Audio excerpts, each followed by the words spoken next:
Di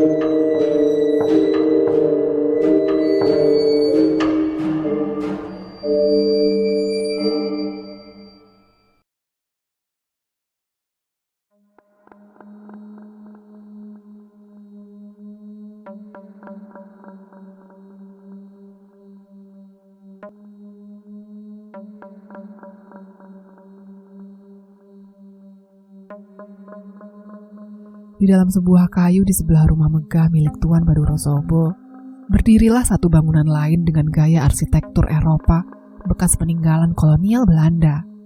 Inilah Omah Watu, sebuah etalase tempat Tuan Badurosobo membuat dan menyimpan semua jerih payah patung-patung yang pernah dia ciptakan dari kedua tangannya, yang selalu dia bangga-banggakan.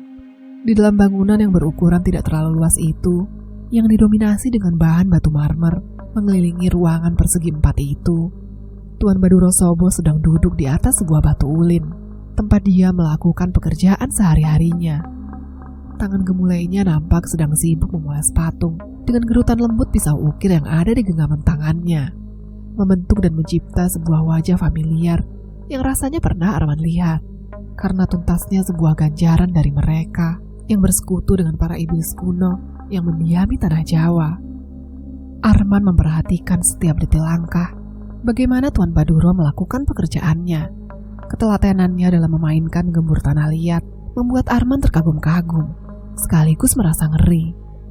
Setiap aspek, detil, bahkan deru nafas Tuan Sobo membuatnya berkali-kali merasa merinding. Di sini pula, Arman bisa merasakan karisma sebagai manusia yang menyandang nama Songkor. Sepak terjang mereka memang tidak usah dipertanyakan lagi. Tapi siapa yang menduga sebelumnya? Di balik wajah yang bijaksana itu, tersembunyi banyak sekali kegilaan yang bahkan tidak akan pernah dipikirkan oleh orang-orang pada umumnya. Dua bentuk sudah terlihat dengan gestur duduk dan merengkuh. Sosok wajah dari Lastawa Sobo, seseorang yang dahulu mewarisi abdi sebagai kepala keluarga Sobo generasi kedua, dengan putri satu-satunya yang terkenal cantik dan jelita, Dalimah. Ia dipersatukan dalam satu bentuk patung yang menyatu menjadi satu bagian. Gerak tekstur mereka seperti seorang ayah yang sedang memeluk anaknya dengan ketulusan. Arman tidak mengerti arti filosofis dari gerakan ini. Alasan apa yang membuat Tuan Baduro menampilkan adegan yang seperti itu di hadapannya? Setelah Tuan Baduro selesai mengukir semua bentuk elemen postur pada tubuh mereka, Tuan Sobo kemudian membuat ukiran lain dari wajah seseorang yang seharusnya menyandang nama kala selanjutnya, Nandar Sobo. Arman memang tidak pernah mengenal siapa sebenarnya Nandar ini, tapi sempat ada pertanyaan terbersit di dalam kepalanya. Apakah jika Nandar yang menjadi kala Sobo selanjutnya, peristiwa-peristiwa sinting yang sudah terjadi akan terulang kembali? Ataukah di bawah kekuasaan Nandar yang tentu saja memiliki darah Sobo, keluarga Sobo setidaknya akan memiliki empati, seperti layaknya orang biasa yang memiliki pengaruh besar? Dan bagaimana dengan nasib keluarganya? Apakah Nandar juga akan dengan tega melakukan sandra hidup sampai kesemuanya sekarat seperti apa yang dilakukan oleh Baduro pada bapak dan kedua kakaknya? Entahlah, rasa-rasanya Arman menjadi terlalu tamak untuk mengetahui setiap cuil rahasia yang ada di dalam keluarga gila dan sinting ini. Arman kembali tertuju pada patung-patung keluarga Sobo. Selepas semua bentuk patung itu selesai dipoles dalam bentuk yang paling sempurna, Tuan Badurosobo kemudian menyisakan ruang berlubang tepat di punggung mereka. Benar, beliau seolah akan melakukan sesuatu pada lubang menganga yang langsung mengarah pada bagian dalam patung. Apakah ada sesuatu yang akan dilakukan oleh orang tua keparat ini terhadap tempat kosong itu? Seperti dugaan Arman sebelumnya, Tuan Sobo kemudian membilas kedua tangannya pada sebuah baskom tembaga yang ada pada bagian sisi meja kayu. Setelah semuanya nampak bersih, Tuan Sobo sempat menoleh melihat ke tempat Arman yang sedang duduk memperhatikannya. Ada kilatan senyuman menyeringai di wajahnya, membuat Arman sejenak merasa gugup dibuatnya. Apa yang orang tua keparat ini sedang pikirkan saat melihatnya? Ujar Arman di dalam hati. Setelahnya, Tuan Badurosobo mengambil sebilah golok yang ada di bagian dinding batu. Dengan wajah tanpa ekspresi, Tuan Badurosobo menyibak 3 selimut yang sejak tadi sebenarnya sudah menarik perhatian Arman. Awalnya, Dia kira kalau selimut-selimut putih itu menutupi patung-patung lain yang sengaja diletakkan di atas ranjang. Tapi setelah Tuan Baduro Sobo menyibak selimut putih itu dengan kasar, Arman bisa melihat dengan jelas apa yang sebenarnya ada di dalamnya. Tidak lain dan tidak bukan, itu adalah sesuatu yang akan membuat jantung Arman tiba-tiba berdegup dengan kencang. Entah apakah Arman masih sanggup menuruti apa kata Tuan Sobo yang memintanya agar dia melihat ritual bagaimana dia menciptakan semua mahakarya-mahakarya ini. Mahakarya yang selalu dia banggakan di hadapannya dan di hadapan para pengikut-pengikutnya. Nang, kata Tuan Sobo kepada Arman dengan nada suara yang sangat dingin. Kowe eruh kan, nek menungso gak lebih digawe saka lempung. Nak, kamu tahu kan, kalau manusia tidak lebih dibuat dari seonggok lumpur. Arman hanya diam saja ketika mendengarnya. Dia tidak mau menjawab kiasan itu. Begitulah Tuhan menciptakan kita. Jadi ketika kau atau aku mati, kita akan kembali ke tempat kita semua berasal. Tuan Sobo mengucap kalimat itu tanpa melihat wajah Arman. Beliau lebih tertuju pada apa yang sekarang ada di hadapannya. Membelainya dengan lembut, sembari berkata lagi kepada Arman, ini adalah bentuk syukurku, sekaligus hormatku kepada orang-orang yang sudah aku renggut. Ucapnya dengan nada suara yang lirih. Arman merinding sesaat. Belum pernah dia merasakan perasaan segemetar dan segugup ini. Melihat tingkah dan ritual Tuan Sobo yang selama ini jarang sekali diketahui oleh orang-orang, bahkan kepada para pengikutnya sekalipun. Dengan ekspresi wajah nanar, Arman hanya bisa diam, seperti koleksi patung-patung lain yang ada di dalam ruangan ini. Kue iku siji-sijine manggudo, sing delok aku ngeruat mayit. Dadi, delokon setiap gerakku ngucap syukur yo Nang. Kamu adalah satu-satunya manggudo yang melihatku mengurus jasad. Jadi, lihatlah setiap gerakanku mengucap syukur kepada Tuhan ya Nak. Tuan Baduro Sobo mengangkat tinggi-tinggi parang yang ada di tangannya sebelum menghempaskannya ke arah tubuh ketiga jasad keluarganya yang sedang terbaring di atas sebuah ranjang besi berkerangka, memotong tubuhnya menjadi bagian-bagian yang lebih kecil. Meskipun para jasad mati itu tidak mengeluarkan darah sedikit pun, karena pada dasarnya mereka juga sudah lama mati, tapi Arman bisa merasakan gemuruh kegilaan Tuan Baduro Sobo dalam memperlakukan setiap bagian anggota keluarganya. Gila, gila, gila. Kau benar-benar manusia yang tidak waras. Setelah potongan tubuh mereka menumpuk di atas meja, disitulah Tuan Baduro Sobo kemudian memasukkan bagian-bagian potongan kecil setiap anggota tubuh mereka ke dalam patung-patung itu. Dan sentuhan terakhir yang diberikan oleh Tuan Baduro Sobo kepada mahakaryanya adalah dengan menutup lubang itu menggunakan tanah liat yang masih basah.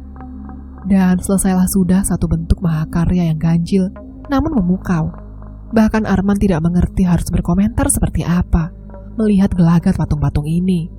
Itu artinya di dalam koleksi patung-patung ini tak lain dan tak bukan hanyalah sebuah pekuburan dari orang-orang yang terikat dengan Tuan Sobo. Seperti itulah latar belakang cara Tuan Baduro menciptakan mahakarya patung dari ketiga anggota keluarganya yang sudah lama mati, Lastowo, Nandar, dan Halimah. Mereka semua terukir abadi dalam bentuk mati dan dalam kondisi yang paling mengenaskan. Siang itu, Arman mengatakan kepada sopir pribadinya untuk membawa dirinya menuju ke sebuah rumah tempat di mana Arman akan menemui seseorang. Sopir muda itu jauh lebih muda dari Arman. Ia mendapatkannya secara kebetulan di sebuah tempat makan. Dan Arman melihat ada hal yang membedakan dari banyaknya orang yang pernah Arman temui. Seakan ia mendapat firasat kalau bocah ini adalah bocah yang pantas untuk bekerja di bawah kuasanya. Hari itu juga Arman kemudian merekrut pemuda itu untuk menjadi sopir pribadinya dan bekerja di bawah kuasanya. Di dalam kepala Arman saat ini, ia hanya sedang memikirkan apa yang harus dia lakukan. Cepat atau lambat, mungkin dia akan segera ketahuan. Sepincang apapun keadaan orang tua Sinting itu, dia masih seorang songkor yang sukar untuk dibohongi. Arman sendiri yakin kalau dia pasti sudah merasakan kejanggalan yang ada pada diri Arman. Selama 1,5 tahun pengabdian ini, semuanya memang terasa tidak ada yang salah.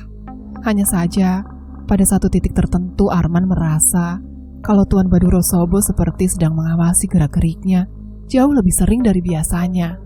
Tidak hanya itu saja, dia memberikan banyak sekali perintah-perintah yang terdengar janggal, seperti menghabisi keluarga kaya raya yang ada di timur, merebut hak tanah dan warisan mereka atas kesalahan negara, atau sekedar menyiksa pasangan suami istri itu yang pernah menggadaikan anak mereka untuk tujuan harta dan kekayaan. Sayangnya, hutang itu tidak pernah dianggap lunas, karena anak yang menjadi jaminan mereka sudah meninggal terlebih dahulu, karena penyakit mentabir sebelum masa penumbalan. Karena tidak bisa membayar hutang, Tuan Sobo kemudian memberi perintah kepada Arman. Beliau menginginkan kedua kaki suami istri tersebut, dan Arman kemudian mengurusnya dengan cepat. Sekarang, pasangan suami istri itu hidup tanpa kedua kaki mereka. Semakin jauh masuk ke dalam, Arman semakin tenggelam dalam dunia hitam yang ada di sekitar dunia Tuan Badurosobo. Dan semakin dia tahu bahwa tempat ini tidak seharusnya dimasuki oleh sembarang manusia, karena di dalam tempat ini sama sekali tidak ada cahaya sedikit pun. Hanya kegelapan, kemuraman, dan kepahitan yang dibalut dengan pesona keindahan semu. Hanya saja, seperti yang dikatakan oleh orang itu kepada Arman, sekali kau masuk, kau tidak akan bisa keluar lagi. Dunia Songkor bukanlah dunia yang layak untuk diarungi. Semuanya dipenuhi oleh dusta dan tipu daya dari sang hayang ireng. Mobil hitam yang Arman tumpangi kemudian berhenti. Rupanya, ia sudah sampai di depan sebuah rumah yang dia kenal. Rumah familiar tempat Arman dulu pernah tinggal. Ia sejenak terdiam sebelum turun dan menguatkan dirinya untuk kemudian melangkah masuk. Kowe nang kene ae yo. Apa sing bakal kedaden? Awakmu meneng ae. Ra usah melu-melu. Kamu di sini saja ya. Apa yang akan terjadi nanti? Lebih baik kalau kamu diam saja. Tidak usah ikut-ikut, ujar Arman kepada sopir yang sudah mengantarkannya. Arman kemudian berjalan setapak demi setapak menuju ke arah pintu rumah, mengetuknya agar siapapun yang ada di dalam rumah keluar dan menemuinya. Tok, tok, tok. Sayangnya, sudah 10 menit waktu berlalu, tapi tidak ada siapapun yang membukakan pintu. Arman sempat melihat ke arah sopir yang sedang menatap dirinya dari dalam mobil. Dengan nafas berat, Arman kemudian berjalan menuju ke arah samping rumah. Arman berpikir, jika dia mengetuk pintu dari belakang, mungkin saja hasilnya akan berbeda. Arman memberikan tanda kepada sopirnya bahwa dia akan pergi ke belakang rumah, dan ia ingin pemuda itu tetap di dalam mobil. Si sopir mengangguk tanda mengerti dan tetap diam di dalam mobil. Dalam perjalanan Arman menuju ke pintu belakang, dia melihat kalau rumah itu tidak lagi diurus dengan baik. Di pelatarannya saja sudah mulai banyak ditumbuhi rumput-rumput liar. Selain itu, segala benda seperti diletakkan begitu saja dengan serampangan, sampai semuanya sudah dipenuhi oleh debu. Entah apa yang terjadi dengan tuan pemilik rumah. Arman merasa ada yang salah dengan tempat ini. Meski begitu, Arman tetap berharap bisa bertemu dengan dia di dalam rumah ini. Karena bagaimanapun, semua ini masih menyangkut tentang kehadirannya. Setelah berjalan sekitar beberapa menit, sampailah Arman pada pintu belakang rumah itu. Lagi-lagi Arman mengetuknya menggunakan tangannya. Tapi seperti sebelum-sebelumnya, tidak ada jawaban apapun dari dalam rumah. Seolah-olah menunjukkan kalau di dalam rumah ini tidak ada siapapun. Arman pun mengambil rokok cerutu dari dalam kantung miliknya, menyalakannya. Ia kemudian tertuju ke arah tumpukan kayu yang ada di belakang rumah. Di sana, ada sepenggal kapak sedang menancap pada sisi bagian kayu. Sepertinya kayu jati yang masih utuh. Arman menyesap rokoknya kuat-kuat sebelum menghembuskannya, hingga asap itu terbang di atas kepalanya. Dengan wajah penasaran, Arman kemudian datang, mendekat ke arah tumpukan kayu. Niatnya hanya untuk melihat-lihat. Sebelum dari arah belakang, terdengar suara pintu berderit yang diikuti suara yang familiar. Wani-wani ini gue merini, mari mateni dulurku. Berani-beraninya kau datang ke sini setelah apa yang kau lakukan kepada saudariku. Arman berbalik dan menoleh. Dia mendapati sosok Pardi sedang menatapnya dari balik pintu dengan raut muka yang bengis. Wajahnya nampak kisut dengan jambang yang sudah memenuhi dagunya. Pardi kemudian membanting pintu, berjalan menuju ke tempat Arman dengan raut muka yang marah. Arman terdiam sejenak. Ia tahu Pardi pasti sangat marah kepadanya setelah informasi itu menyebar. Istrinya Untari dilaporkan meninggal dunia setelah berjuang keras melahirkan anak keduanya. Setidaknya begitulah kabar yang disebarkan oleh para abdi Tuan Badurosobo. Tapi Pardi bukanlah orang biasa. Dia tentu tahu seperti apa kejadian yang sebenarnya dari burung-burung pembisik yang ada di sekitarnya. Adiknya tidak pernah meninggal dalam kondisi melahirkan, melainkan tragedi ini ada campur tangan dari Tuan Sobo di dalamnya. Meski begitu, Arman tidak bisa menampik kenyataan kalau dalam kematian Untari istrinya, Arman ikut andil dan bertanggung jawab. Bagaimanapun juga, semua rantai peristiwa ini terlalu rumit jika harus diceritakan kepada Pardi. Yang jelas sekarang Arman tidak akan mengelak, sekalipun Pardi harus membunuh dan mencabut nyawanya. Pardi menghantam badan Arman dengan tubuhnya yang besar, membuat Arman tersungkur menghantam tumpukan-tumpukan kayu.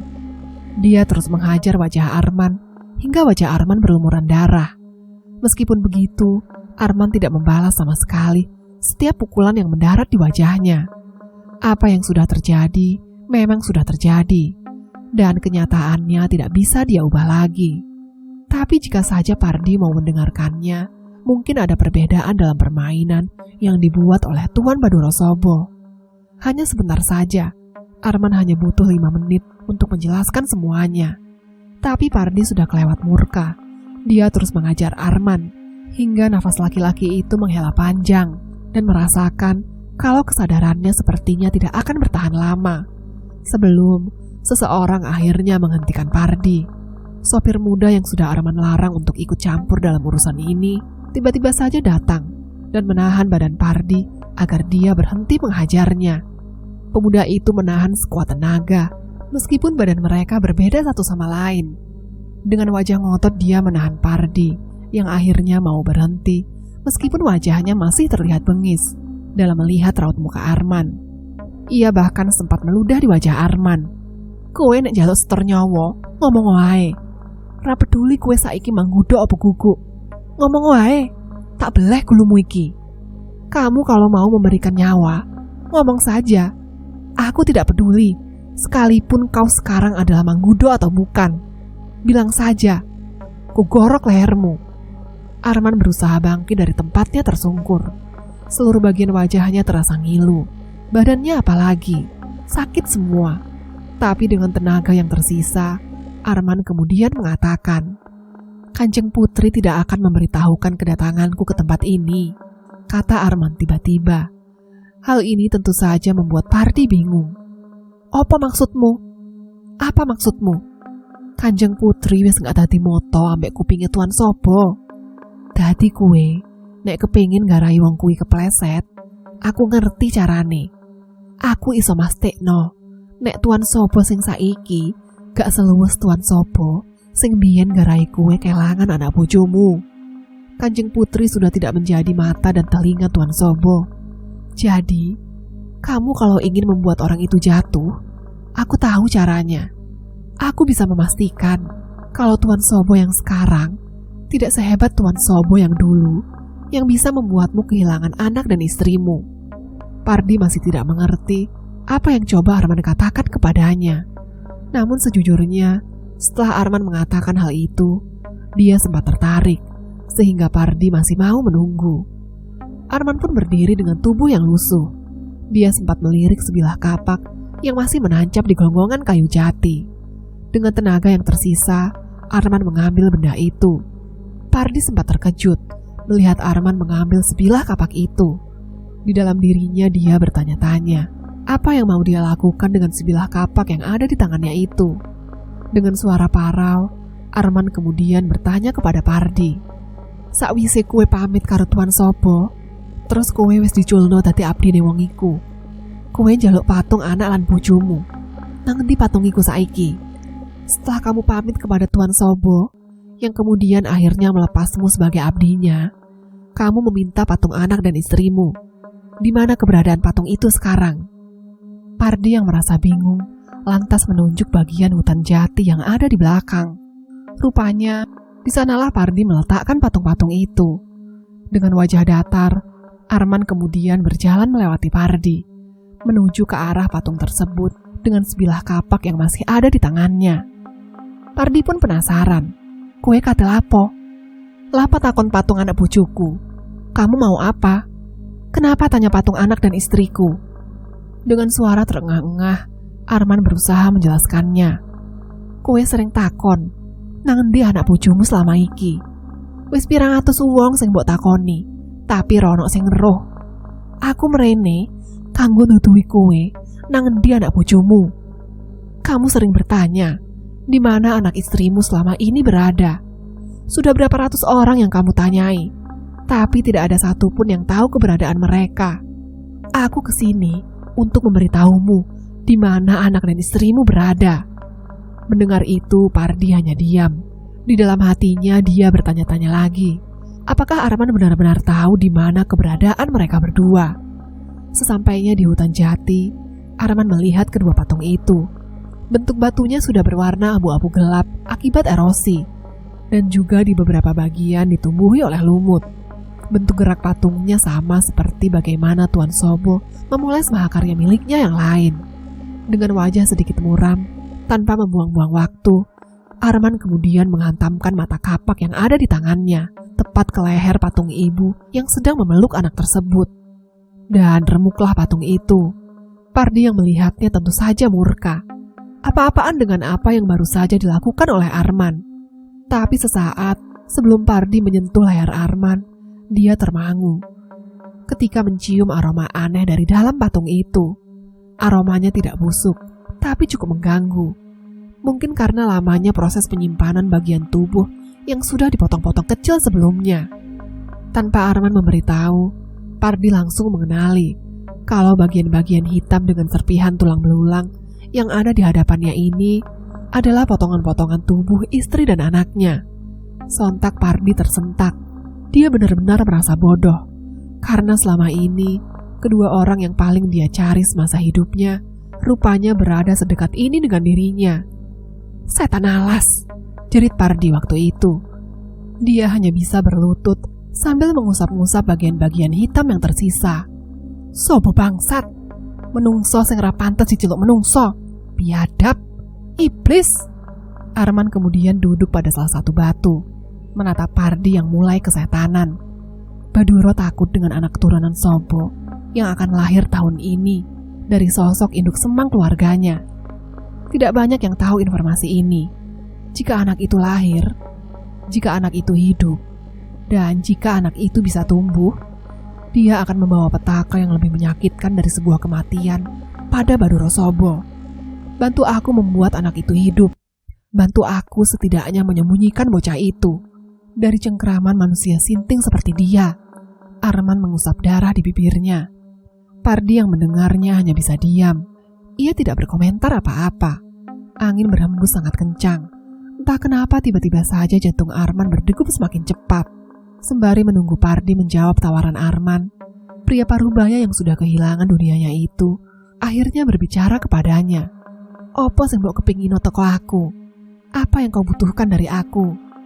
Dengan wajah dingin Arman kemudian mengatakannya. "Carikan aku bayi yang baru lahir.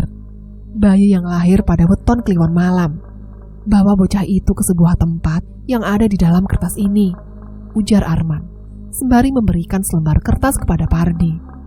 "Jika kita lolos pada malam itu, dendam dan rasa sakit pada Tuan Baduro akan dibayar lunas dengan seiring bergulirnya takdir pada akar ranjat kembang." Selepas tugas dan rencana yang dia susun berhasil sampai di tangan Pardi, Arman kemudian bergegas pergi, meninggalkan pria parubaya itu sendirian. Ia akan menumpahkan duka di tempat itu. Tak lama kemudian, hujan mulai perlahan turun. Arman sudah menapaki kursi belakang mobil. Sambil menatap langit yang semakin gelap, Arman kemudian berkata, "Bawa aku ke rumah Samben. Aku masih ada urusan lain yang harus aku lakukan." Sopir itu pun menjawab dengan nada suara yang lantang. "Nggih, Tuan." Mobil pun bergerak, menjauh meninggalkan kediaman milik Pardi. Rumah Samben, begitu Arman menamainya. Sebuah rumah besar yang berada jauh di pinggiran kota. Rumah itu besar, dengan banyak sekali pohon besar yang tumbuh mengelilinginya. Sejak dia menjadi kaki tangan Tuan Baduro, Uang bukanlah hal yang sulit bagi dirinya. Arman bisa mendapatkan apapun yang dia inginkan dengan teramat sangat mudah, sama seperti apa yang sudah pernah Tuan Baduro janjikan kepadanya. Tapi seiring waktu berjalan, Arman tidak lagi peduli dengan hal-hal yang bersifat duniawi. Bukan uang, bukan harta benda, bukan juga wanita. Semua itu sekarang tidak berguna di mata seorang Arman. Ada yang menggelitiknya sejak tahu bahwa beginilah struktur bagaimana seorang songkor mendapatkan semuanya. Mereka mengendalikan orang-orang yang ada di sekitarnya, menuntunnya pada sebuah jalan yang gelap gulita, tanpa ada sedikit pun cahaya di dalamnya. Mengerikan, sadis, dan tentu saja sinting. Arman tidak tahu bagaimana struktur organisasi songkor yang lain. Yang jelas, sekelas Tuan Baduro saja sudah terlalu gila bila ditelanjangi satu persatu mengenai ritual yang harus mereka lakukan. Untuk mendapat keduniawian ini, ada harga mahal yang harus dibayar. Arman sudah kehilangan semuanya. Istri, calon anak, teman dekat, bahkan keluarga kandungnya sendiri. Semua itu direnggut oleh wabah, kemalangan, sampai ke penyiksaan.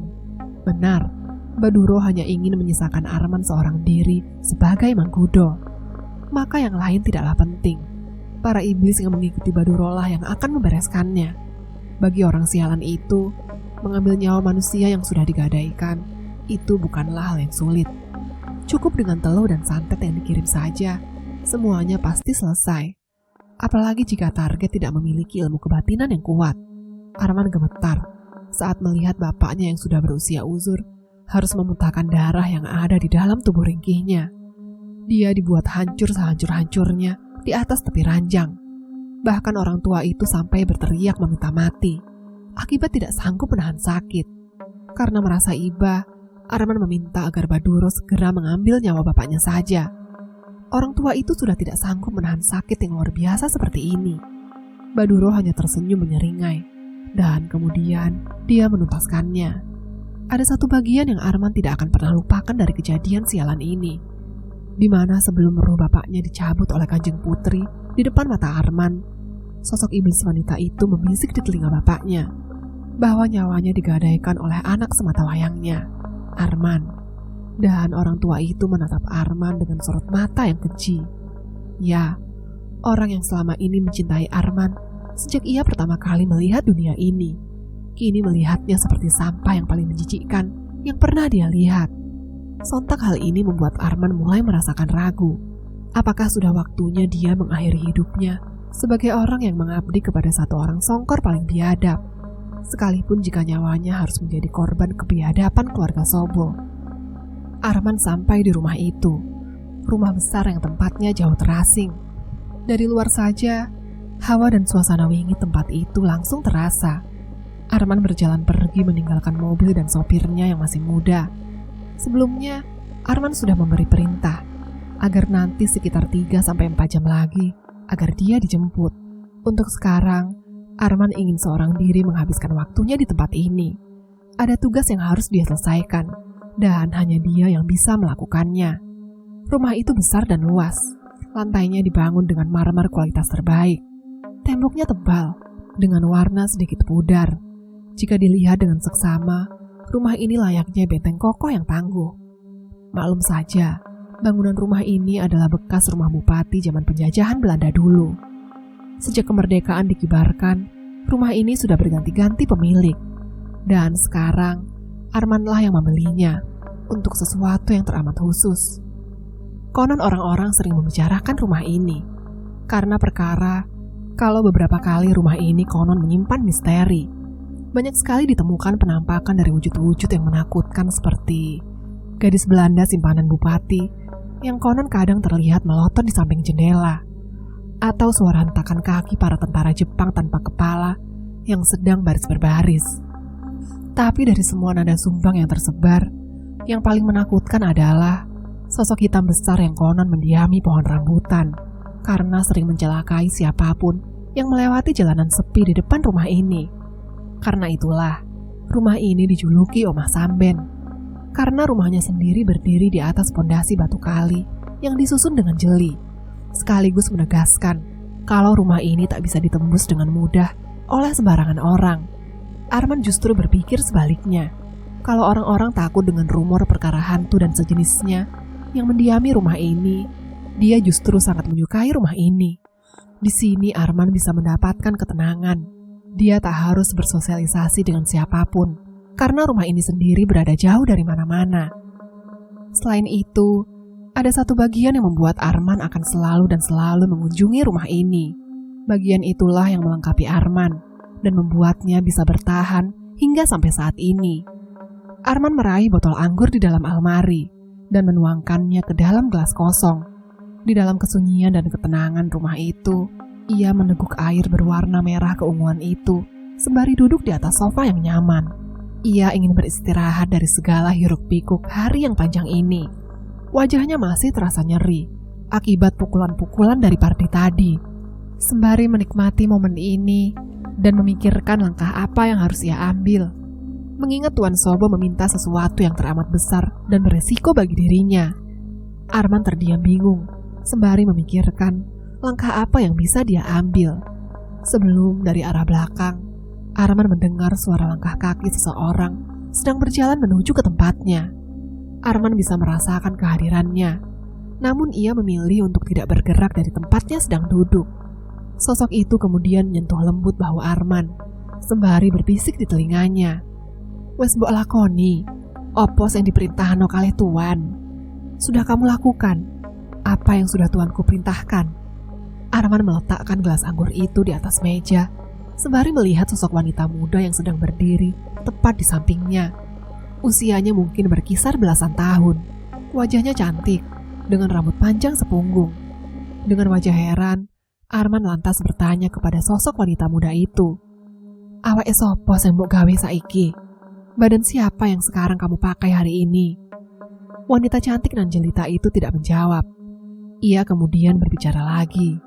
Suaranya begitu dalam, terdengar seperti berbisik. "Tinggal sebentar lagi, sampai anak itu lahir. Semua langkahmu harus jeli dan terurut. Satu kesalahan saja, orang itu pasti akan tahu apa yang sedang kamu perbuat. Dan jika dia tahu, lebih baik kau berdoa agar Tuhan langsung mencabut nyawamu detik ini juga." Arman hanya diam ketika mendengar peringatan itu. Wanita cantik dan ayu itu seketika menutupi kepalanya dengan selembar kain berwarna merah. Ia berniat pergi dari tempat ini. Arman lantas berdiri sebelum mengatakannya, "Kenapa jenengan mau membantu saya? Bukankah sebenarnya ini sama sekali tidak ada hubungannya dengan jenengan?" Wanita muda itu berhenti, lantas berbalik, sembari tersenyum menatap Arman. Dia kemudian berkata, "Tidak gampang orang bisa menemui beliau. Sejujurnya, butuh nyali kuat dan keberanian yang sinting untuk melihatnya, bahkan untuk kami sekalipun. Dan beliau melihat kalau jenengan punya semuanya dari matamu. Keluarga beliau memang tidak memiliki urusan dengan orang itu. Tapi nanti, cepat atau lambat, gesekan antar keluarga akan segera bertabrakan, termasuk dengan orang ini. Jika ada satu kesempatan untuk menumbangkannya, meskipun hal itu hanya sekelumit takdir kecil, pasti akan beliau ambil. Jadi, tuntaskan satu persatu urusanmu. Jika para iblis benar-benar berpihak kepadamu, kau akan melihat kepala orang itu terpisah dari badan gempal dan bongsornya." Arman hanya diam, memandang wanita muda itu. Ia kemudian mengangguk, seraya berkata kepadanya, "Kau bukan dia rupanya. Kalau begitu, sampaikan matur nuwun sangetku kepada Trah Baloyudo yang sangat saya hormati." Wanita itu mengangguk, berujar untuk terakhir kalinya kepada Arman, "Setelah ini, kita tidak akan pernah bertemu lagi. Tidak usah kau mencari aku. Jika kau bisa lolos dari cengkeraman orang itu, aku yang akan menemukanmu. Dan makhluk itu ada di dalam sana. Lakukan segera. 14 malam yang sudah kau lewati, jangan disia-siakan. Tiduri jasad itu seperti apa yang dilakukan oleh tuanmu. Lalu kau bebas menumpas satu persatu orang yang akan mengganjalmu." Wanita muda itu pun pergi. Ia meninggalkan Omah Samben dan membuat Arman hanya bisa berdiam diri sembari memandanginya melangkah menjauh. Benar, setelah Arman dipercaya sebagai salah satu dari orang terpenting Di dalam lingkaran keluarga Sobo, ia mulai mencari satu persatu orang yang memiliki derajat yang sama dengan Tuan Sobo. Dari pencariannya itu, dia berhasil mendapatkan beberapa nama. Seorang wanita paruh baya yang membawahi sebuah restoran terkenal, sekaligus hotel-hotel mewah yang ada di Jawa Timur. Konon, orang-orang memanggil beliau dengan sebuah nama yang begitu masyhur, Karsa Atmojo. Tapi wanita paruhbaya itu menolak permintaan Arman dengan berkata bahwa akan lebih baik jika dirinya tidak dilibatkan dengan orang yang bahkan bisa melakukan apapun untuk mencapai ambisinya. Apa yang dikatakan oleh wanita bernama Karsa Atmojo itu memang terdengar benar. Baduro Sobo bukanlah orang yang sembarangan, bahkan untuk ukuran orang yang sederajat dengan dirinya. Dari sini Arman menyadari kalau Karsa Atmojo adalah sosok yang teramat bijaksana. Usianya masih tergolong muda jika dibandingkan dengan Baduro Sobo. Tapi dalam bertutur kata dan bersikap, Arman seketika merasa segan. Bahkan dalam hal menyikapi sebuah masalah, Arman terkadang merasa ngeri dengan orang-orang ini. Disinilah Arman menyadari di mana posisinya sedang berada. Ia benar-benar bukan apa-apa jika dibandingkan dengan manusia-manusia yang mengerikan ini. Sebenarnya Arman juga berhasil mendapati beberapa nama lain, mulai dari orang yang terlihat liar dan berapi-api. Mungkin saja orang itu akan membantu dirinya dengan senang hati. Tapi Arman mengurungkan niat setelah mempelajari sepak terjangnya. Arman tak berani untuk mendekatinya. Dia adalah seseorang yang dijuluki Bolosedo, seorang kuncoro yang sudah dikenal luas berwatak keras dan begitu temperamen, sehingga akan menjadi musibah jika langkah Arman sampai tercium oleh Tuan Sobo. Ketika Arman sudah tidak mendapati lagi jalan yang bisa dia lewati, dia kemudian mendengar satu nama lain, yang konon dikenal karena kehati-hatiannya, sekaligus orang yang paling jeli dalam melihat sebuah peluang. Satu dari takdir yang tidak akan pernah Arman duga sebelumnya. Sosok itu adalah sosok dari sebuah keluarga yang masih terdengar sangat misterius, karena betapa sulitnya dia untuk dicari dan ditemukan. Tapi entah bagaimana caranya, Arman berhasil mendapatkan akses untuk berbicara dengan dirinya. Dia adalah seorang bermarga Boloyudo yang kemudian mau dan menerima tawaran Arman.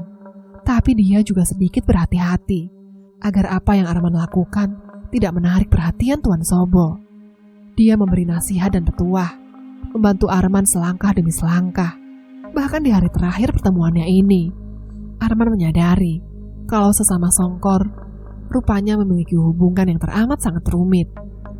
Arman menutup rapat-rapat pintu Omah Samben, sembari memikirkan bagaimana tuan dari si pemilik nama Boloyudo selalu bisa menemukan keberadaannya. Boloyudo sendiri memang sudah dikenal bisa melakukan ngerogoh sukmo, sehingga dia bisa seenaknya merasuki dan menemui siapapun menggunakan raga dari orang lain. Dimanapun dan kapanpun, ia bisa melihat semuanya, hanya dengan melebur pada sukma dari yang lain. Awalnya, fakta ini cukup membuat Arman merasakan ngeri. Bagaimana kalau orang itu nanti akan mengkhianati dirinya? Tapi seiring waktu berjalan, Arman tidak punya pilihan lagi selain mengikuti petunjuk dan petuah dari seorang songkor yang lain. Bagaimanapun, waktu kelahiran keturunan Sobo itu akan segera tiba. Arman sudah tidak punya peluang lagi untuk berkelit dari situasi ini. Daripada dia harus disiksa dan dibuat hancur seremuk-remuknya, Arman lebih memilih mengambil jalan yang beresiko seperti ini. Seperti yang dikatakan oleh wanita berkerudung merah dan cantik jelita tadi, Arman kemudian melihat satu pintu kamar yang sudah dia katakan. Di sanalah jasad orang mati sudah diletakkan di atas ranjang tempat tidurnya. Arman kemudian teringat kalau sudah 14 hari dia melakukan hal ini. Konon akan ada sesuatu yang datang jika Arman tetap melakukan ini. Dan ini berhubungan dengan ilmu Sobo yang paling terkenal, yaitu melihat masa dan ramalan. Setiap hari Jumat malam, wanita berkerudung merah itu akan mengantarkan satu jasad orang yang sudah mati, dan Arman harus menidurinya semalam penuh. Konon katanya, wanita berkerudung merah itu mendapatkan jasad-jasad ini dari makam-makam tua yang dia singgahi. Ritual ini nyaris menyerupai ritual yang dilakukan oleh Tuan Sobo, karena pada dasarnya ritual ini bukanlah ritual khusus keluarga, melainkan ritual hitam yang bisa dikuasai oleh orang-orang pada umumnya. Namun tingkatan berbeda berlaku dalam setiap ilmu hitam peninggalan. Setidaknya, itu yang dijelaskan oleh wanita berkerudung merah itu.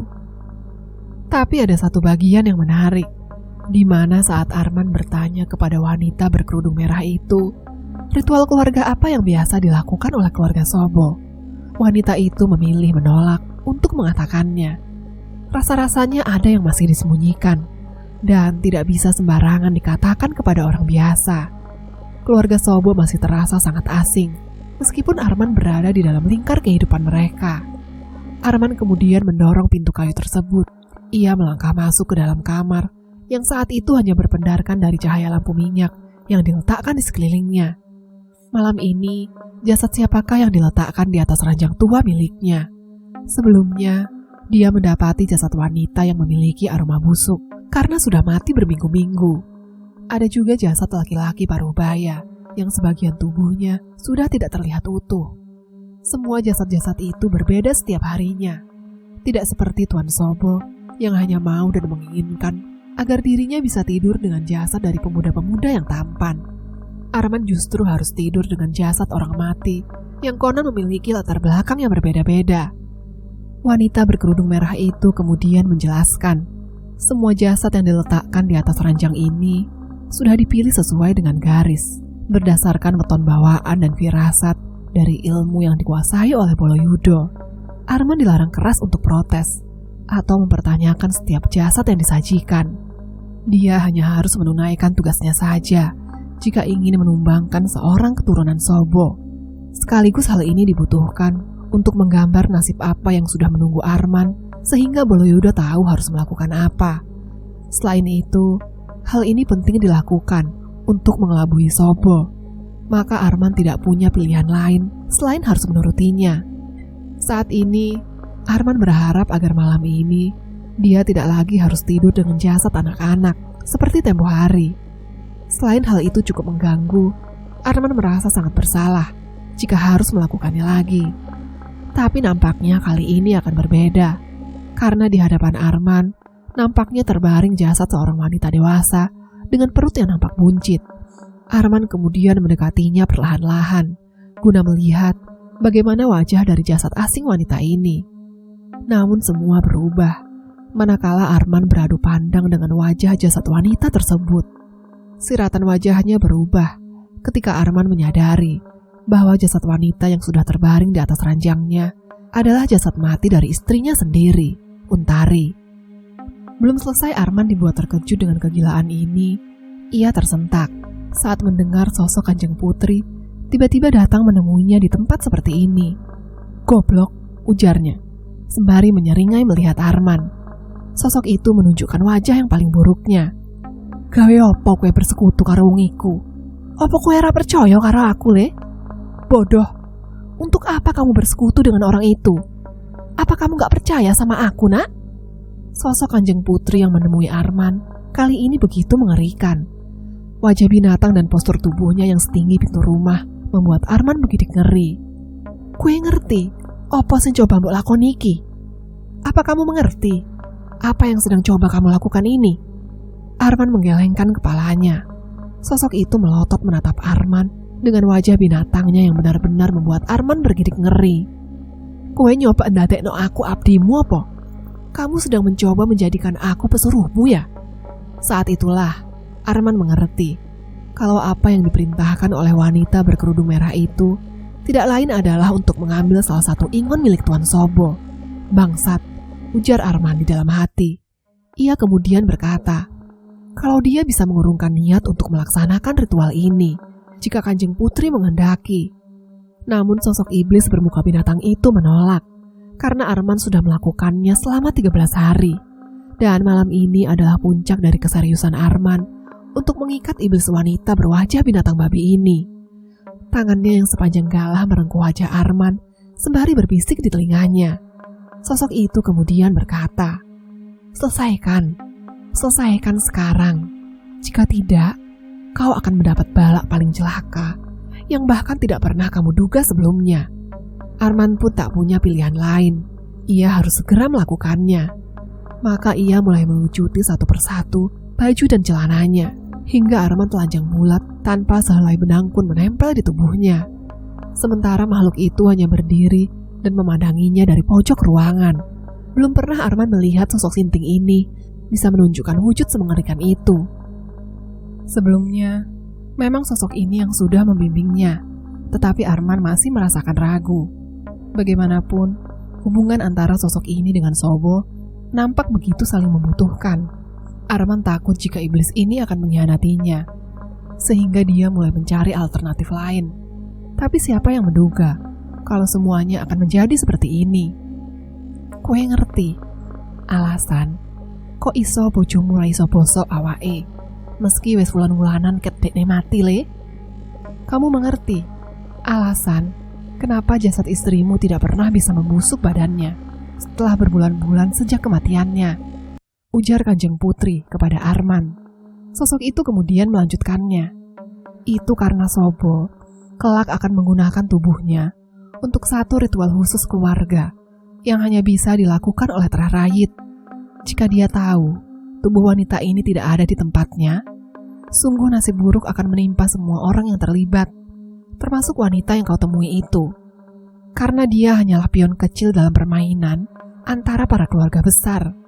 Kau tidak boleh percaya dengan mulut songkor, karena bagi mereka, nyawa manusia tidak lebih seperti nyawa ayam potong, yang setiap waktu bisa dia gorok dengan mudah.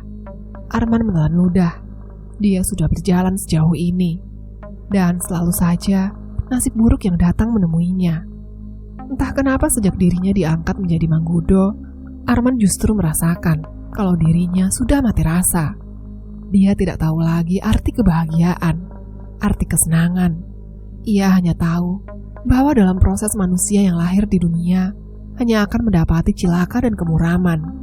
Untuk itulah, dia benar-benar tidak lagi bisa berjalan mundur.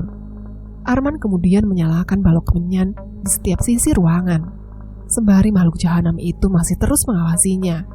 Sebelum satu persatu lilin di atas meja berpendarkan cahaya dalam keremangan ruangan yang terasa begitu dingin sampai menusuk tulang. Arman kemudian melangkah naik ke atas ranjang sambil memandang wajah Untari yang masih dalam kondisi melotot dengan warna kulit yang terlihat putih pucat. Aromanya seperti aroma bangkai binatang, tapi anehnya setiap sekal daging di dalam tubuhnya masih terlihat bagus, layaknya daging binatang yang dipoles beku oleh balok es dalam ruangan. Sungguh, sekarang Arman begitu penasaran apa yang akan dilakukan oleh Baduro Sobo dengan jasad istrinya ini. Ritual macam apa lagi yang selama ini diwariskan oleh pendahulu kepala keluarga Sobo? Dia begitu penasaran, dan iblis itu tidak mungkin mengatakan itu kepadanya. Sesaat Arman melihat setiap jengkal tubuh istrinya. Dialah yang sudah merenggut nyawanya. Bahkan di dalam perutnya yang sudah sebesar ini, ada jasad manusia lain yang belum sempat merasakan dunia. Arman dilumuri dosa yang tak termaafkan, dan sekarang, bahkan setelah wanita ini mati, dia masih harus melakukan perbuatan bejat lain hanya untuk bisa menumbangkan satu orang yang jauh lebih sinting dari dirinya. Pertanyaannya, layakkah Arman sampai harus menempuh jalan sehitam ini? Persetan, gumam Arman, dalam kegilaan yang nyaris memenuhi isi pikirannya. Dia harus melakukannya. Dan terjadilah persetubuhan itu. Arman sekali lagi, dalam waktu 14 kali, di malam setiap Jumat, ia tidur lagi satu jasad lagi. Sudah 14 jasad dari orang-orang yang sudah mati. Dan ironi dari segala kehitaman ini, jasad terakhir yang harus berakhir di dalam hidupnya adalah sosok wanita yang pernah menjadi istrinya sendiri. Sialan, sialan, umpat Arman berkali-kali dalam cengkeraman dirinya merengkuh tubuh mati tersebut. Sosok Kanjeng Putri tertawa keras setiap kali Arman menyetubuhi istrinya yang sudah mati itu. Dia seperti menertawakan betapa manusia adalah makhluk paling hina dan menjijikkan. Serakah, keras kepala, rela menjatuhkan harga dirinya hanya untuk satu tujuan yang tidak seberapa. Ya, Arman bisa melihat bola mata makhluk mengerikan itu. Dia menertawainya, dia menghinanya, dan dia memang pantas melakukannya. Karena Arman sendiri sadar kalau dia tidak lebih dari seorang budak iblis. Apakah Tuan Baduro juga merasakan perasaan ini? Apakah dia juga merasakan dihina dan diinjak seperti ini? Bangsat, bangsat. Apa yang sebenarnya dilakukan oleh para songkor ini? Hidup dalam kehinaan, hanya demi kehormatan di mata manusia saja. Setelah kepuasan itu tersalurkan, Arman berjalan turun dari tepi ranjang. Tubuhnya lemas dan nampak tak lagi memiliki tenaga. Sementara sosok Kanjeng Putri yang sejak tadi menertawakannya, akhirnya datang membelai tubuhnya. Ia berbisik di telinganya, "Kue kepingin aku ngerapak ranjat kembang, Tole? Kamu ingin aku meramal takdirmu kan, Nak?" Ucapnya dengan nada suara yang selembut mungkin. Arman mengangguk dengan lemas. Sungguh tubuhnya tidak lagi bisa bergerak leluasa. Ia terlihat lelah sekali, seperti tenaganya disedot saat melakukan persetubuhan itu. Sosok Kanjeng Putri itu kemudian berdiri. Ia berjalan menjauh dari Arman dengan wujud binatang yang samar-samar berubah menjadi sosok wanita yang sangat cantik. Ia kemudian duduk di salah satu kursi yang ada di dalam ruangan, berkata dengan nada suara yang angkuh, "Enam, kowe siap le? Mergo sopo biyen yang lakoni lan ngrasakno iki. Pas pertama dekne melajari ilmu iki. 6. Kamu siap, Nak? Karena Sobo dulu juga melakukan dan merasakan ini. Saat kali pertama dia mempelajari ilmu ini." Arman bersimpuh di atas lantai. Kedua kakinya tak bisa berdiri karena letih yang teramat sangat. Sementara Kanjeng Putri masih melihatnya dengan wajah yang angkuh sembari menyeringai. Arman tidak mengerti maksud dari angka 6 yang baru dia katakan itu. Ia hanya menunggu sebab dan alasan kenapa Boloyudo menuntunnya ke ritual ini. Disitulah sesuatu terjadi. Awalnya Arman tidak merasakan apapun. Sekujur tubuhnya terasa mati rasa. Tapi lambat waktu, ujung jarinya merasakan rasa nyeri. Seakan-akan aliran darah di dalam tubuhnya berpacu sangat cepat. Arman mulai merasakan kejang-kejang yang parah. Tapi ia tak dapat melakukan apa-apa. Seluruh anggota badannya layaknya sebuah patung yang tak berdaya. Sementara bagian lain yang ada di dalam dirinya meronta-ronta. Disitulah setetes darah kemudian menetes keluar dari dalam lubang hidungnya. Arman sejenak melotot melihat setetes darah yang jatuh tepat di atas lantai. Ia tertegun. Kemudian sekejap, ia menatap Kanjeng Putri yang mulai mengoik, layaknya seperti suara binatang babi yang ada di dalam kediaman Tuan Sobo. Tak lama, sakit yang tak pernah Arman bayangkan. Jauh lebih sakit beribu-ribu kali daripada apa yang terjadi malam itu di dalam ruang rahasia Tuan Baduro Sobo. Sakit yang sekarang Arman rasakan adalah puncak dari rasa sakit yang membawa jawaban yang dia cari selama ini. Separuh nyawanya seperti ditebas dengan bilah pedang yang sangat tajam. Disitulah Arman melihat kalau semakin banyak darah yang keluar dan menetes ke atas lantai, yang keluar dari dalam lubang hidung Arman. Sementara di dalam kepala Arman, otaknya seperti dibejak-bejak oleh gada baja, membuatnya berteriak sangat-sangat keras. Darah mengalir deras dari hidung yang tak lama diikuti dari sudut matanya. Semuanya jatuh dan membasahi lantai ruangan itu. Arman menjerit terus-menerus, sembari tangannya menggaruk dan menjambaki rambutnya. Tidak hanya dari lubang hidung dan sudut mata, kini mulut Arman pun memuntahkan gumpalan darah dari dalam tubuhnya. Lalu perlahan-lahan, pusar hingga lubang telinga pun mengalirkan darah. Arman kebingungan dengan apa yang sedang terjadi pada tubuhnya. Apakah ini adalah perbuatan Kanjeng Putri? Tapi untuk apa? Apakah iblis ini ingin menghabisinya? Sakit, sumpah, sakit sekali, ujar Arman kesetanan. Terakhir dari segala keinginan untuk mati. Arman merasakan jika dari lubang duburnya pun mengalirkan darah, membuat lantai kini digenangi oleh darah berwarna merah dan beraroma amis tersebut.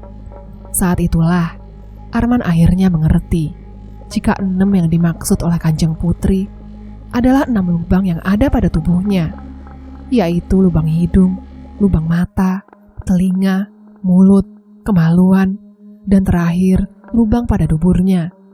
Semua lubang-lubang yang ada pada setiap tubuh manusia mengeluarkan darah yang sangat banyak, hingga bisa membuat seisi ruangan ini nampak begitu mencekam.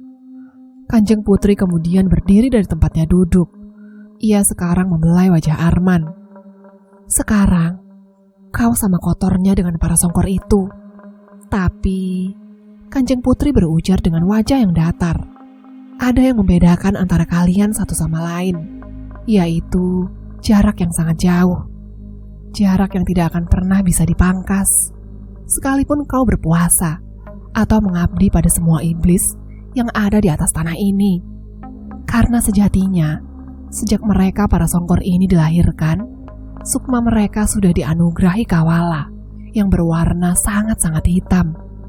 Tapi kuhormati dirimu atas segala pencapaian edan yang sudah kau tempuh ini. Aku tidak akan mengabdi kepadamu, tapi akan aku lihat bayaran yang sudah kau tunaikan kepadaku.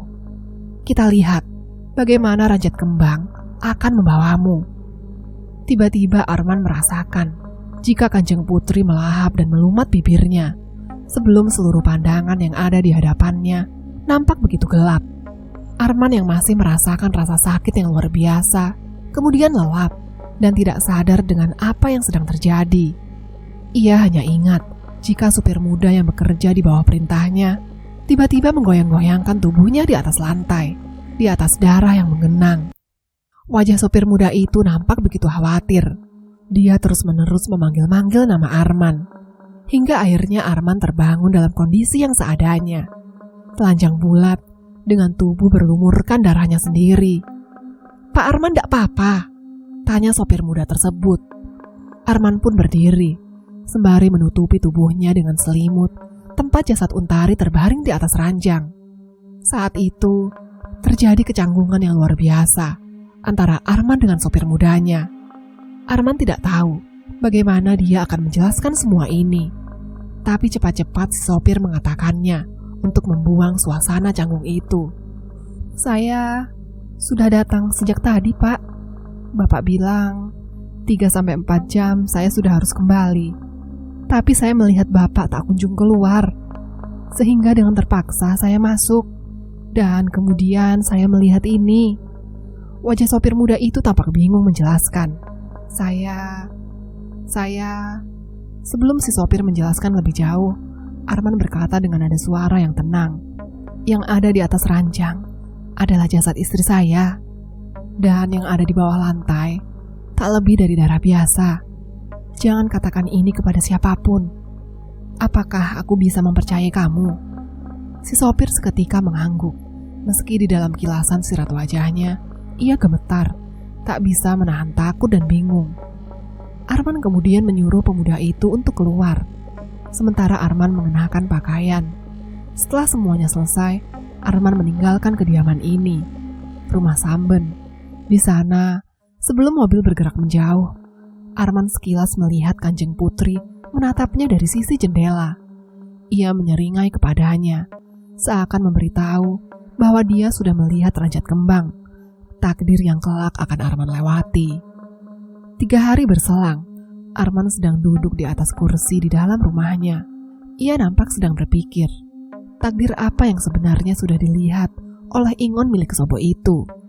Kenapa sampai hari ini dia tak kunjung menemuinya? Apakah ada yang membuatnya sekarang ragu untuk berpihak kepada dirinya? Bangsat, bangsat. Arman hanya bisa memaki-maki sendirian. Tak lama kemudian, seseorang datang kepadanya. Ia mengetuk pintu rumah besarnya. Dan saat Arman membukakan pintu itu, dia melihat seorang wanita muda yang lain yang menutupi kepalanya dengan kerudung berwarna merah. Seketika Arman langsung mencekik lehernya. Semua ini gara-gara si bangsat, tuan dari wanita-wanita sialan ini. Jika saja dia tidak menjerumuskan untuk mempelajari salah satu ilmu Sobo yang paling terkutuk, semuanya mungkin tidak menjadi seberantakan ini. Wanita muda itu tak merespon, bahkan saat Arman menekuk tenggorokannya. Ia hanya tersenyum, seakan riuk tangan Arman sama sekali tak membuatnya kesakitan. Saat itulah, Arman akhirnya melepaskannya. "Kanggo apa kon mrene meneh? Apa tuanmu iku sing ngongkon nemoni aku? Untuk apa kamu datang ke sini? Apa tuanmu itu yang menyuruhmu menemuiku?" Tanpa disuruh, wanita itu langsung melangkah masuk. Ia kemudian duduk dan membuka kerudungnya. wajah dari wanita muda yang lain. Sialan, berapa banyak sebenarnya wanita yang dibawahi oleh Boloyudo ini? Dan apa yang sebenarnya dia lakukan? Dari mana dia mendapatkan wanita-wanita yang masih terlihat muda ini? Dia sudah tahu apa yang harus dia lakukan. Dia sekarang ada di pihakmu. Di pihakku. Wanita itu kemudian mengangguk. Akan terjadi peristiwa yang besar malam ini, yang akan merubah meja tempat semua orang yang terlibat bermain. Akan banyak nyawa yang tumbang, dan besok akan semakin banyak korban yang berjatuhan. Boloyudo sempat melihat sedikit ramalan yang dibaca oleh lelembut ingun milik Sobo. Sayangnya, Krogo Sukmo yang dilakukan menggunakan badanmu segera diketahui oleh Jalang tersebut. Tapi dia sempat membaca sedikit ramalan. Arman nampak mulai tertarik. Apakah itu artinya ada ramalan yang dilihat si babi keparat itu yang berhasil dibaca oleh Boloyudo ini? Tapi, sialan, dia sempat merogoh Sukmo menggunakan badannya. Tapi baru berpikir seperti itu, nampaknya si wanita muda itu mengerti dan langsung menjawabnya. Maaf atas kelancangan saya, tapi saya harap Tuan Arman mengerti. Lagi pula, merogoh Sukmo tubuh Tuan Arman itu tidak mudah, karena Tuan Arman sudah tidak bisa disebut manusia lagi. Semua darah yang ada di tubuh Tuan sudah keluar. Yang ada di dalamnya saat ini hanyalah sukma hitam yang menggenangi raga hidup. Anda tidak lebih dari pendosa yang sudah tidak termaafkan. Arman mengerti. Inilah kata-kata yang dimaksud oleh Kanjeng Putri itu. Arman sudah menjelma layaknya mereka, begitu berdosa dan begitu menjijikkan di mata Tuhan semesta. Jadi, apa yang sudah dia lihat? Katakan. Darah yang menggenangi lantai membentuk sebuah takdir kalau Petruk mateni gareng, Bagong dadi petopo ing dhuwur Gunung Tidar. Sing terakhir, alas dibabat sampai gondol. Arman termangu. Ia tidak memahami arti dari petunjuk ramalan akan takdirnya ini. Apa artinya, sialan? Aku sama sekali tidak mengerti. Sayangnya, Tuan Boloyudo tidak memberitahu artinya. Dia hanya ingin saya menyampaikan ini kepada Tuan. Tak lama lagi, kartu as dari setiap orang yang bermain akan keluar. Tidak lama lagi, wanita muda itu berdiri, memasang kerudung di atas kepalanya, kemudian melangkah pergi meninggalkan Arman yang masih termangu bingung sendirian. Apa maksud dari Petruk membunuh Gareng? Bagong menjadi petapa di atas Gunung Tidar, hutan dibabat habis. Seharian, Arman meneguk minuman keras. Ia hanya duduk dan merenung. Tinggal sebentar lagi, dia bilang, dan dia ada di pihakku. Bangsat, bagaimana hal seperti itu bisa aku percaya? Ujar Arman bergumam sendirian. Tak lama kemudian, si sopir muda itu datang menemui Arman. Dia mendapati pesan dari Tuan Maduro Sobo agar datang menemuinya di salah satu alamat yang ada di atas kertas yang sekarang ada di tangan si sopir muda tersebut. Arman pun membuka kertas itu, dan di sana dia membaca isi dari alamat sebuah tempat. Sontak Arman terngiang-ngiang jika dia mengenali tempat ini. Dengan wajah bingung, Arman kemudian berkata, "Antar aku sekarang ke sini." Mobil pun bergerak keluar dari dalam kediaman pribadi milik Arman. Malam ini begitu dingin dan mencekam. Sejak tadi, Arman tidak bisa berhenti melihat goresan pena yang ditulis dengan tangan Tuan Sobo. Sekujur tubuhnya merinding luar biasa. Belum pernah Arman merasakan kegelisahan yang sampai seperti ini. Bangsat, apa yang dilakukan oleh Pak Tua sialan ini? Kenapa dia menulis ini, anjing? Ujar Arman berkali-kali. Setelah mobil menempuh jarak yang cukup jauh untuk bisa sampai pada alamat yang ada di dalam kertas itu, seketika gerbang rumah terbuka. Mobil yang Arman kendarai melesat masuk. Setelahnya, Arman berjalan turun. Ia melangkah dengan sangat cepat, menyusuri halaman rumah, tempat di mana orang-orang Tuan Sobo sedang berdiri di setiap sudut rumah. Tidak hanya itu, beberapa manggudo yang dekat dengan Tuan Sobo juga ada di sana, memandang wajah Arman dengan sorot mata yang aneh. Sebelum Arman menapaki anak tangga menuju ke dalam rumah, ia melihat seorang laki-laki yang dia kenali berdiri di depan pintu. Supri, Tuan Sobo ngenteni kowe nang meja mangan. Mrono, Tuan Sobo sudah menunggu kamu di meja makan. Cepatlah ke situ. Sejenak Arman menelan ludah. Nampaknya semua ini akan bertambah serius. Mengingat Tuan Sobo sampai melakukan hal sesinting ini. Tapi tetap saja Arman tidak bisa menebak apa yang sebenarnya ada di dalam kepala Pak Tua sialan itu. Arman menyusuri ruangan, dan di sana dia mulai melihat banyak sekali manusia-manusia yang terkapar di atas lantai. Beberapa sedang dibersihkan oleh orang-orang Tuan Sobo. Hal ini membuat Arman berjalan semakin cepat menuju ke meja makan. Saat di sana, dia melihat Tuan Sobo sedang duduk di ujung meja makan, dengan garpu sedang menusuk daging yang ada di atas piring. Mata Arman seketika bertemu dengan mata orang itu. Tuan Baduro Sobo yang memiliki postur besar, tinggi dan gempal, seketika menyeringai melihat kedatangan Arman. Pria berkepala sedikit pelontos itu kemudian melambaikan tangan agar Arman mendekat. Arman tidak punya pilihan lagi. Ia melihat jika Tuan Sobo rupanya tak sedang duduk sendirian di meja makan ini. Ada dua orang lain yang juga duduk mengapi dirinya. Hanya saja bedanya, dua orang yang sedang duduk ini, kepalanya ditutupi oleh sebuah kain berwarna putih, yang sayangnya sudah bersimbahkan darah yang mengalir hingga ke lehernya. Benar, kain putih itu merembas keluar dari dalam, seperti menunjukkan kalau kepala dari orang-orang ini sudah dibuat hancur oleh Tuan Sobo. Sialnya, Arman tahu siapa pemilik dari tubuh dua orang ini. Mereka adalah dua orang yang pernah menghancurkan hidup Arman. Bapak-bapak tua keparat bawahan dari Anggodo sang tuan rumah dari Trah Anom. Apa Tuan Sobo sedang menantang Trah Anom secara terang-terangan? Orang ini benar-benar sinting. Sekarang, bagaimana nasib akan membawanya? Sebelum Arman mengingat ramalan itu, Bagong dadi petopo ing dhuwur Gunung Tidar. Alas dibabat sampai gundul.